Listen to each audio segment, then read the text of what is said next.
Hello student, कैसे हैं आप लोग? आशा करता हूँ अच्छे होंगे। चलिए आते हैं, कल बताए थे प्रकाश किसे कहते हैं? जिससे प्रकाश की उपस्थिति में हम किसी वस्तु को देख पाते हैं, उसी को हम लोग क्या कहते हैं? प्रकाश। क्या आ जाते हैं प्रकाश के स्रोत। क्या है टॉपिक? प्रकाश के स्रोत। मतलब कि जैसे प्रकाश के स्रोत होता क्या है? जैसे अभी हम पढ़ा रहे हैं, तब मेरा आमदनी किससे आ रहा है? पढ़ाने से। तो मेरा स्रोत क्या हुआ? पढ़ाना। वैसे ही प्रकाश, जैसे प्रकाश निकलता है क्या चीज से? सूरज से। तो सूरज क्या है? प्रकाश का स्रोत हो गया। तारे से भी क्या निकलता है? रोशनी। तो ये भी क्या हो गया? प्रकाश का स्रोत। और जुगनू मान लेते हैं, जुगनू भी क्या होती है? बुक बुक बुक बुक करती रहती है, वो भी क्या है? प्रकाश का स्रोत है। जैसे दिया, लंटेन, लैंप, मोमबत्ती, ये सब प्रकाश का क्या है? स्रोत है। चलो हम लोग आते हैं प्रकाश का स्रोत कहते किसे हैं। डिफिनेशन पर आते हैं। लिखा है टॉपिक, क्वेश्चन है, प्रकाश का स्रोत किसे कहते हैं? प्रकाश का स्रोत किसे कहते हैं? वह वस्तु जहां से प्रकाश निकलता है, वह वस्तु जहां से क्या निकलता हो? प्रकाश निकलता हो, या उत्सर्जित होती है, या क्या हो? उत्सर्जित होती है, उसी को हम लोग क्या कहते हैं? प्रकाश का स्रोत। जहां से प्रकाश निकलेगा या उत्सर्जित होगा, उसी को हम लोग क्या कहेंगे? प्रकाश का स्रोत। उत्सर्जित मतलब निकलना ही होता है, उसी को हम लोग क्या कहते हैं? प्रकाश का स्रोत। उत्पन्न होना मतलब जहां से प्रकाश उत्पन्न होता है, उसी को उत्सर्जित कहते हैं।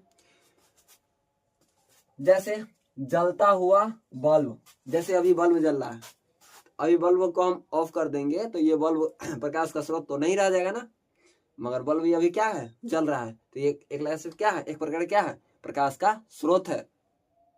ये एक प्रकार क्या है? प्रकाश का स्रोत है। दूसरी बात, जलता हुआ मोमबत्ती,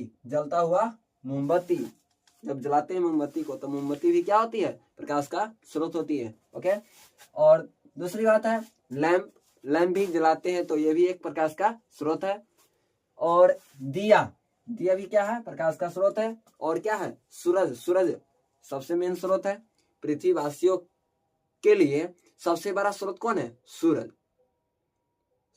पृथ्वीवासियों के लिए सबसे बड़ा स्रोत कौन सी है? तो सूरज है।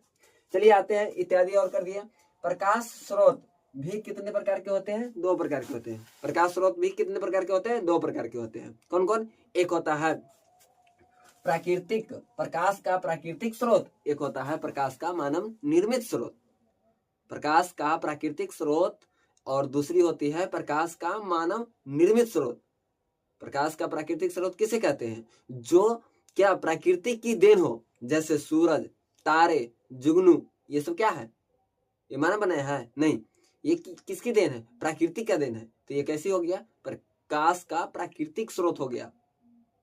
कैसे स्रोत हो गया? प्रकाश के प्राकृतिक। दूसरी बात, प्रकाश का मानव निर्मित स्रोत। मानव ने क्या क्या बनाया है? बल्ब, लैंप, दिया, मोमबत्ती, ये सब किसकी देन है? मानव का देन है। तो ये क्या किसके स्रोत हो जाएंगे? तो मानव का स्रोत हो। ओके। जैसे लैंप, लालटेन, दिया इत्यादि।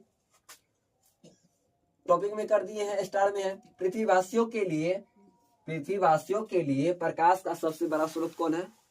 सबसे बड़ा स्रोत सूरज। अगर सूरज न रहेगा तो हम लोग प्रकाश देख पाएंगे अच्छी तरह से? कोई कार्य कर पाएंगे? नहीं कर पाएंगे। तो हम लोग का मेन स्रोत कौन है? सूरज का प्रकाश। ओके। तो पृथ्वीवासियों के लिए सबसे बड़ा स्रोत कौन है? सूरज का प्रकाश। मिलते हैं नेक्स्ट वीडियो में। ओके। वीडियो अच्छा लगा हो तो लाइक और सब्सक्राइब जरूर कीजिएगा, बेल आइकन को दबाना ना भूलिएगा।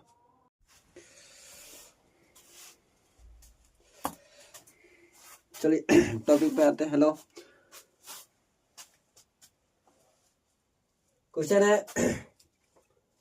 क्वेश्चन है आत्मदीप्त और क्या है?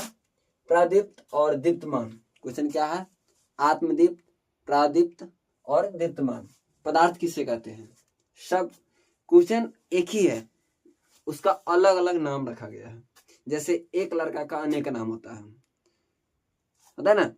जैसे तो उसी तरह इस क्वेश्चन का क्या नाम है? आत्मदीप्त, प्रादीप्त और दीप्तमान।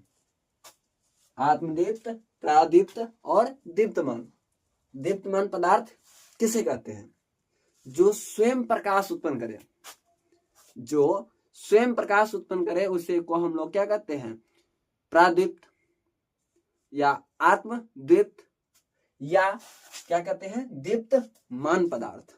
जैसे क्या हो जाएगा? सूरज। जैसे क्या हो जाएगा? सूरज। सूरज क्या है? स्वयं प्रकाश उत्पन्न करता है। तारे, तारे भी क्या है? दीप्तमान है, ये स्वयं प्रकाश उत्पन्न करता है। जुगनू, जुगनू जो होता है वो भी स्वयं प्रकाश उत्पन्न करता है। ये सब कैसी है? तो दीप्तमान या उसी को कह सकते हैं, और प्रादीप्त, और क्या कह सकते हैं? आत्मदीप्त। क्या कह सकते हैं? आत्मदीप्त कह सकते हैं। ओके, जैसे हमारे नरेंद्र मोदी साहब कहते हैं कि स्वयं निर्भर रहो, अपने से निर्भर रहो, खुद पर निर्भर रहो, कहते हैं ना।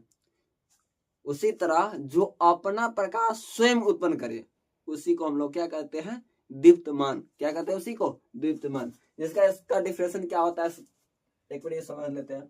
ऐसा पदार्थ जो स्वयं प्रकाश का उत्सर्जन करे। ऐसा पदार्थ जो स्वयं प्रकाश का क्या करे? उत्सर्जन, मतलब उत्पन्न करे, जो अपने से प्रकाश का क्या करे? उत्पन्न करे, उसी को हम लोग क्या कहते हैं? आत्मदीप्त, या उसी को कहते हैं प्रादीप्त, या उसी को कहते हैं दीप्तमान पदार्थ। जैसे जैसे क्या हो जाएगा? सूरज, तारा, जुगनू। जैसे क्या हो जाएगा? सूरज, तारा और जुगनू, ये सब क्या है? स्वयं प्रकाश उत्पन्न करता है। ये दीप्तमान कहो, आत्मदीप्त कहो, या और क्या कह सकते हैं? प्रादीप्त कह सकते हैं। ओके, जैसे एक लड़का का अनेक नाम होता है, पता है ना। जैसे एक नाम ओरिजिनल होता है, एक नाम डुप्लीकेट होता है, उसको घर पर कुछ और बुलाते हैं, बाहर में दोस्त लोग कुछ और बुलाता है। उसी तरह इस क्वेश्चन का अनेक नाम है, अनेक नहीं 3 नाम है। चलिए आते हैं अगले क्वेश्चन पे। अब क्या है? अदीप्त। अदीप्त कहा जाए जस्ट उसी का उल्टा। दीप्त कहते हैं, प्रादीप्त कहते हैं, उसका जस्ट उल्टा होता है, जो प्रकाश उत्पन्न नहीं करे उसी को हम लोग क्या कहते हैं? अदीप्त या अप्रादीप्त। क्या कहते हैं? अप्रादीप्त, जो प्रकाश का उत्पन्न नहीं करेगा। जैसे टेबल, कुर्सी, बेंच, ये प्रकाश कभी उत्पन्न कर सकता है? नहीं कर सकता है। ये कौन से पदार्थ कहलाएगा? अदीप्त पदार्थ। ये क्या कहलाएगा? अदीप्त पदार्थ, या क्या कहलाएगा? अप्रादीप्त पदार्थ। ओके, चलिए इसके भी डिफिनेशन पे आते हैं। यह डिफिनेशन कहता है ऐसा पदार्थ जो स्वयं प्रकाश का उत्सर्जन नहीं करता है। ऐसा पदार्थ जो स्वयं प्रकाश का उत्सर्जन नहीं करता है उसी को हम लोग क्या कहते हैं? अप्रादीप्त, अदीप्त। चलिए, लेकिन प्रकाश की उपस्थिति में दिखाई देता है। लेकिन प्रकाश की उपस्थिति में दिखाई देता है। जैसे चंद्रमा, चंद्रमा भी क्या है? अप्रादीप्त है। चंद्रमा भी क्या है? अप्रादीप्त। कैसे? एक समझो ना, एक चार्ज, मतलब कि ये चंद्रमा क्या है? बैटरी दिन में चार्ज होती है और रात में उजाला देती है। दिन में क्या होती है? चार्ज होती है, और रात को क्या देती है? उजाला देती है ना उसे। तो ये क्या है? अप्रादीप्त है। कौन? चंद्रमा। अदीप्त पदार्थ कहते हैं जैसे में क्या हो जाएगा? चंद्रमा, टेबल, कुर्सी। अब उसके बाद आते हैं प्रकीर्णन। प्रकीर्णन किसे कहते हैं? दीप्त और प्रादीप्त तो समझ गया। अब आ गया क्वेश्चन, क्या है? प्रकीर्णन किसे कहते हैं? प्रकीर्णन किसे कहते हैं? प्रकाश जब सूक्ष्म कणों पर पड़ता है, प्रकाश जब सूक्ष्म कणों पर पड़ता है तो वे कण उन पर पड़ने वाली प्रकाश की कुछ ऊर्जा को क्या कर लेता है? अवशोषित कर लेता है। प्रकाश के कुछ ऊर्जा को अवशोषित कर लेता है। मतलब कहा जाए जैसे वायुमंडल में बहुत सारे सूक्ष्म कण हैं, तो सूरज से प्रकाश तो आता रहता है, तो सूरज से प्रकाश आ रहा है तो उस जो वायुमंडल में कौन है? तो सूरज की प्रकाश की ऊर्जा को, कुछ ऊर्जा को क्या कर रहा है? अवशोषित कर रहा है, मतलब अपनी तरफ खींच रहा है। अवशोषित मतलब अपने में खींच लिया, और चारों तरफ फिर उसी प्रकाश के चारों तरफ क्या करता है? विकृत करता है, मतलब फैला देता है। तब हम लोग वस्तु को देख पाते हैं। नहीं तो जैसे हम सूरज से प्रकाश किरण आ रहा है तो हम सूरज के प्रकाश को क्या करें, अवशोषित कर लिए, और फिर अवशोषित करके यही सूरज के प्रकाश को क्या कर दिए, विकृत कर दिए। तो हमको ही कोई वस्तु देख पाता है, नहीं तो नहीं देख पाता। अगर सूरज का प्रकाश नहीं मिलता और ये प्रकाश नहीं रहता तो हमको अंधेरा में रख दिया जाता तो हम भी नहीं दिखाई देते। ओके, चलिए आते हैं, वही अवशोषित कर लेता है, तो वायुमंडल में बहुत सारे कण अवशोषित कर लिया, फिर कहता है फिर उसे चारों ओर विकृत कर देता है। चारों ओर विकृत करने का अर्थ होता है चारों तरफ फैला देना।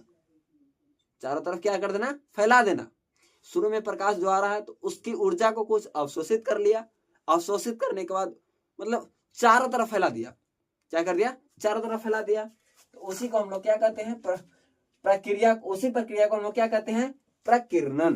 क्या कहते हैं, इसी प्रक्रिया को हम लोग क्या कहेंगे, प्रकीर्णन। सूरज की प्रकाश आ रही है, वायुमंडल में बहुत सारे कण है, या मान लेते एक घर रहता है तो उसमें एक कोई होल हो जाता है, तो उस होल से सूरज की प्रकाश आती है तो उसमें बहुत सारे धूल कण नजर आएगा, आता है ना। तो वही धूल कण क्या करता है, प्रकाश के ऊर्जा को अवशोषित कर लेता है और फिर कुछ देर बाद उसको चारों तरफ विकृत कर देता है। इसी प्रक्रिया को हम लोग क्या कहते हैं, प्रकीर्णन। ओके, आशा करता हूं आप लोगों को अच्छा लगा होगा वीडियो, तो चैनल को सब्सक्राइब और लाइक कीजिएगा जरूर। Thank you. हो हिला दे।